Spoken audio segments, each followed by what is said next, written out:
Bonjour à toutes et à tous.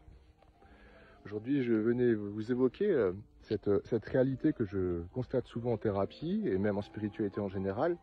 C'est que les gens ont souvent tendance à facilement préférer les belles histoires, à écouter, à entendre, celles qui les valorisent, qui leur permettent de, se donner une belle opinion d'eux-mêmes, de rehausser leur estime, mais ont beaucoup plus de difficultés à entendre des réalités ingrates, plus difficiles à considérer.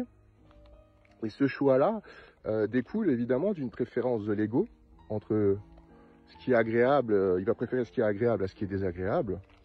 Et il y a aussi une grosse notion évidemment de familiarité, de zone de confort.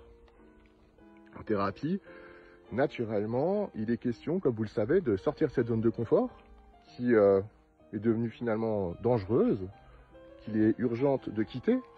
Et quitter de la zone de confort, c'est synonyme de quitter cette familiarité, cette espèce de doudou, de foyer chaleureux, mais qui est aussi une imposture en soi, car la libération de l'être, la guérison, pour ne pas la nommer, se situe au-delà de la zone de confort. Elle se situe en allant vers l'inconnu. Et très souvent, on a pu me dire que, j'ai pu constater en tout cas que les gens ont une grande appréhension de l'inconnu. Ils ont une grande appréhension de ce qu'ils ne connaissent pas, de ce qu'ils n'auraient pas familier. Ça peut être dans un processus thérapeutique ou même simplement dans une ouverture de médiumnité. Quand vous commencez à avoir des connexions avec le plan astral, à avoir des entités ou à les entendre, évidemment que la première réflexion qui nous vient, c'est qu'on est en train de devenir fou. Évidemment, c'est une imposture à dépasser, car cette aliénation peut être dangereuse. Tout ce qui est repris à la première personne comme suggestion de cet ordre-là peut être dangereux. Donc le bonheur au final, la réalisation de soi, la guérison, se situe au-delà de notre zone de confort, de ce qui nous est familier et agréable.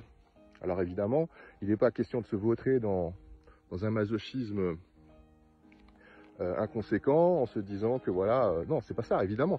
C'est surtout qu'on gagne à se défaire de ce regard subjectif de l'ego qui préfère ce qui est agréable, qui préfère les belles histoires à l'eau de rose. Un peu, à l'idée des vies antérieures, souvent en voyance, où on va rechercher une belle histoire, où on était un prince, une princesse, un roi, une reine, quelqu'un d'illustre, de savant, alors qu'on était peut-être juste simplement un freluquet, un troufion, un ramasseur de crottin. Et là-dessus, à nouveau, il importe d'embrasser toutes les réalités. Car bien souvent, les gens ont beaucoup de mal avec l'idée de faire la paix avec ce qui leur paraît négatif, désagréable. Donc embrasser l'ombre, littéralement, ne plus l'alimenter du feu de notre colère, sentiment d'injustice, de nos appréhensions, ça permet de faire la paix avec elle, ça permet de retrouver une plus grande unité et une plus grande intégrité. Voilà, je vous dis à très bientôt.